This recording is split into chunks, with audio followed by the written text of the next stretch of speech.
in prison. This guy got 10 years. He'd been dating this girl. He called her the Puerto Rican princess. Prior to prison, she had a good friend, a best friend. He said, I started sleeping with her best friend. He said, and one day she comes home. They lived together. He'd completely moved his stuff out of the apartment and moved in with the other girl. I mean, devastated her so bad that she moved, sold everything and moved out of the state. He said, because everybody that we knew each other. And she can't go to her best friend. Her best friend's living with me. Because I can't even justify why I did it. So she's gone. 5 years later, I get this case. And I said, how long did the new girl stick with you? He said, 3 months. Now he's been locked up 3 years. One day, he's like, I got a letter from the Puerto Rican princess. Somebody told her what happened. He's in jail. She contacts the prison. She gets a visitation form. It's approved. She shows up like 2 days later. She's like 3 states over. She drives all the way there, stays there the night, comes, sees him, everything. So she sees him and she's in jail crying. I love you. I've always been in love with you. I don't care what you did. How much more time do you have? And he's like, I mean, I've got 5 more years. It's not going to work. Go have fun. It's fine. He's like, write me and come visit me if you want. And she's like, no, I can get you out of prison. I can get you out of here. And he goes, no, you can't. I'm in prison. And she said, no, I can get you out. She said, I have a friend. He said there's something called Rule 35. He said that if I know any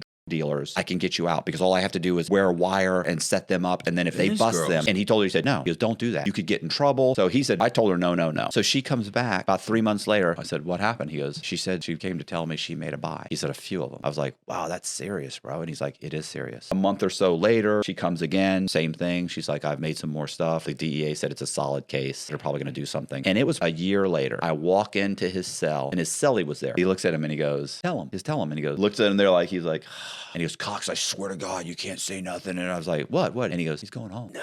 What happened, bro? He's like, shut the door. Oh, yeah. He said 6 months ago, they busted all them guys. He said it's like 20 people. She came that day and said, look, they're putting in for your reduction. She's been talking to the U.S. attorney. It's going to be immediate release. But maybe a week later, they just one day called him on the pack out. Next day, he packs his stuff out and walks right out that door.